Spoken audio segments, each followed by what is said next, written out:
Existe um protocolo que você consegue fazer da sua casa para descobrir qual alimento está te atrapalhando. Em geral, tá? Na vida inteira. Quando eu falo atrapalhando, eu tô falando diminuindo seu potencial de queima de gordura, arrebentando com o seu sono, que você talvez já se acostumou a ter dormido mal, mas não deveria, e um monte de problema de intestino por conta daquele alimento ou alimentos, e que normalmente esses alimentos são considerados saudáveis, às vezes alimento de um ingrediente, uma coisa natural, integral, tipo uma abóbora orgânica, que é o que estava me fazendo, uma das coisas que estava me fazendo mal, e você não sabe, continua consumindo quase que todos os dias, e isso te dá 3 passos para trás, enquanto sua dieta, seu treino tá te dando 2 para frente. Você não sai do lugar e não sabe o porquê. Parece sensacionalismo, mas isso é fato, tá? Isso aconteceu comigo, eu vou falar um pouco hoje sobre a minha experiência, como eu medi, como eu descobri e fiz essa investigação, e o porquê você deveria seguir esses passos e fazer exatamente como eu vou explicar no final do vídeo, para você identificar as coisas que estão te causando um efeito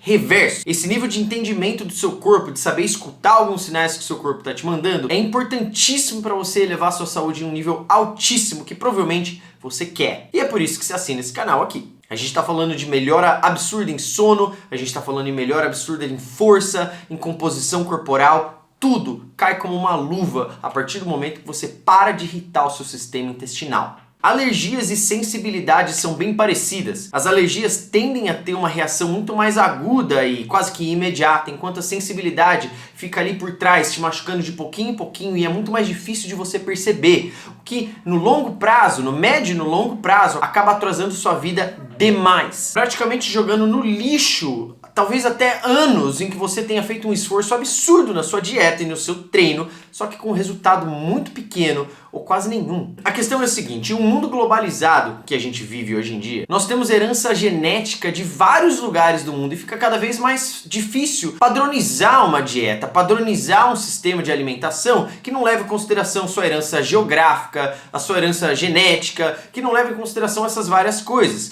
E normalmente é empurrado uma série de alimentos saudáveis. Eu digo saudáveis porque assim, eles realmente são saudáveis se você identificar o alimento em si, mas não como cada corpo responde a esse alimento. E a gente é difícil padronizar falando, olha, coma abóbora porque a abóbora tem muita fibra e é boa para você. Coma ovos porque ovos são muito benéficos. Mas para quem tem candidíase recorrente, por exemplo, ovos não costumam cair bem no estômago dessas pessoas. Principalmente quem tem problema com fungo o tempo inteiro. Não é o ovo que está atrapalhando o fungo, mas é que o sistema digestivo de uma pessoa que sofre com fungo não lida bem com ovos. Então como que a gente consegue criar uma estratégia para definir isso? Vamos para minha história que isso vai ilustrar muito bem a estratégia que eu utilizei para fazer isso. Tá? Desde que eu caí nesse buraco de coelho de melhorar minha saúde, minha qualidade de vida, dieta carnívora, enema de café, ficar pelado 1 hora na frente de um painel de luz vermelha, eu comecei a explorar alimentos interessantes por aí. Um deles é o chocolate amargo, 80% cacau para mais, coisa que eu adoro por diversas razões. Tanto que ele é riquíssimo em magnésio, um mineral que a gente está extremamente deficiente no mundo moderno. Ele é riquíssimo em um tipo de gordura chamado ácido esteárico, que é excelente para sinalizar o corpo em queimar mais gordura. Então esse é um alimento que praticamente eu consumia todos os dias, tá? Às vezes dia sim, dia não, mas com muita frequência. Há não muito tempo eu comecei a acompanhar diariamente algo chamado variabilidade da frequência cardíaca através de um anel como esse daqui. Esse anel ora, e você não precisa de um anel desse para fazer o que eu fiz, tá? Eu vou explicar depois como fazer sem um anel, mas ele ajudou bastante. Esse anel mede esse HRV, que é a Heart Rate Variability. Não é a frequência cardíaca em si, mas são os intervalos entre cada batimento cardíaco. Esse marcador é interessantíssimo, porque quanto mais fora de padrão e longo esses intervalos são entre um batimento do coração e o outro, menos estressado você está. Mais com o sistema parasimpatético ativado, que é aquele sistema de relaxamento,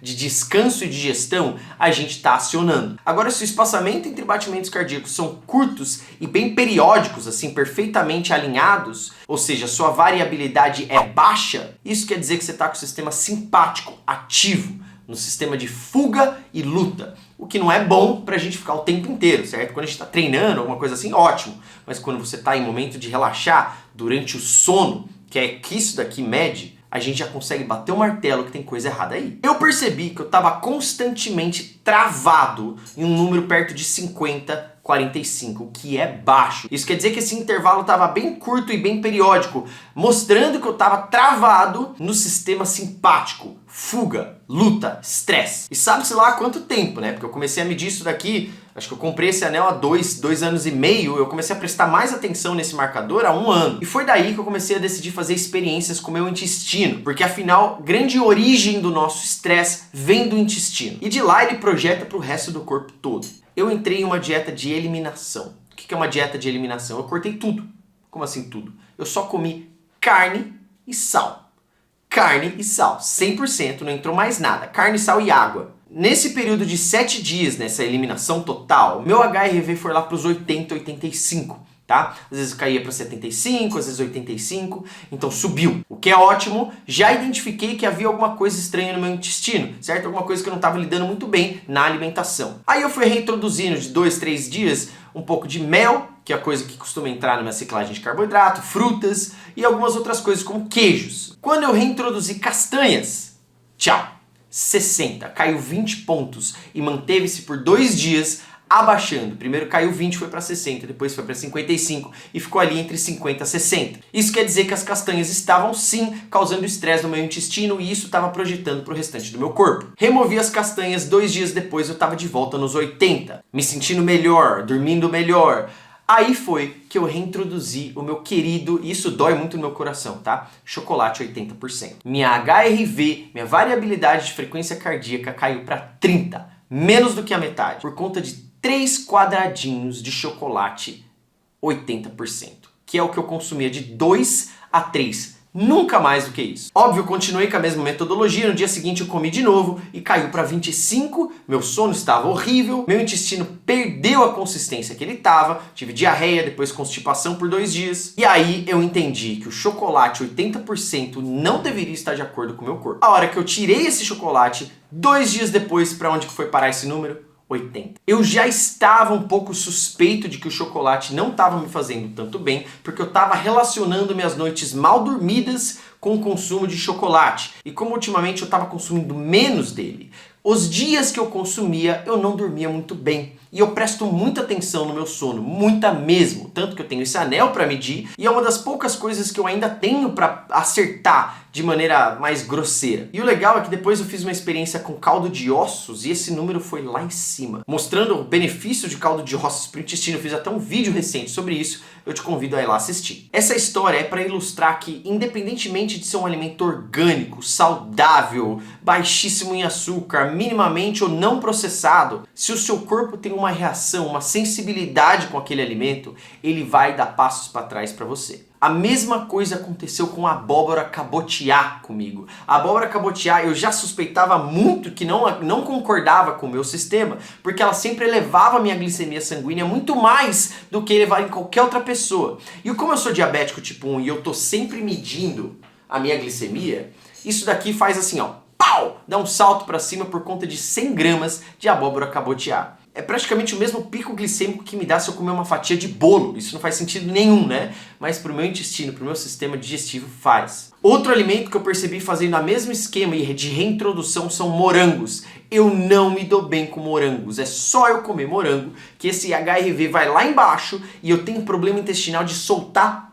tudo por uns 2, 3 dias. É de difícil recuperação. Agora você imagina introduzindo alimentos como esse, como morango, como a cabotiá, como chocolate. Para mim, coisas que eu comia no meu dia a dia, sempre tinha pelo menos um desses nessa mistura, e eu irritando o meu intestino, o meu corpo, todos os dias de forma acumulada. Qual é a quantidade de estresse que estava causando isso para o meu corpo, para minha saúde, para o meu sono, para tudo que eu quero e almejo na minha vida e que isso me dando passos para trás ao mesmo tempo. Então o que eu passo para você desse vídeo? Se você não tem um anel como esse e não precisa ter, você tem outra solução para achar esses problemas. A solução é sempre entrar numa dieta 100% de eliminação, que é uma dieta carnívora de sal, carne e água. Aí depois de alguns dias numa dieta dessa, que você deixa o seu sistema dar uma acalmada, você reintroduz um alimento que faz parte da sua rotina por vez e avalia por 2, 3 dias.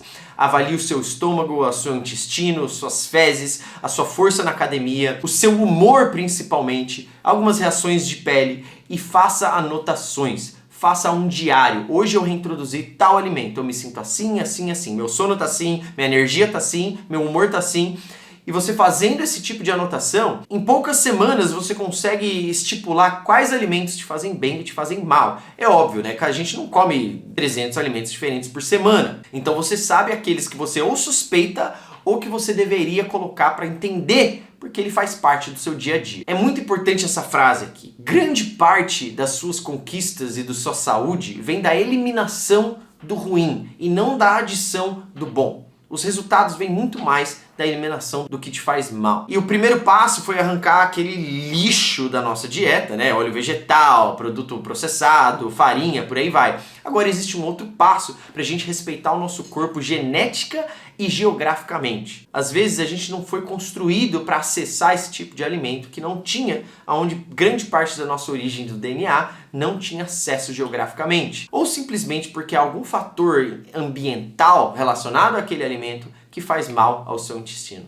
Ninguém consegue emagrecer de maneira exímia com o intestino machucado. Muito menos ter bom humor. Se esse vídeo agregou algum valor para você, não esquece de compartilhar, deixar um like, inscrever-se no canal, fazer tudo aquilo que ajuda eu construir mais conteúdo, tá bom? Muito obrigado e até a próxima, pessoal. Valeu!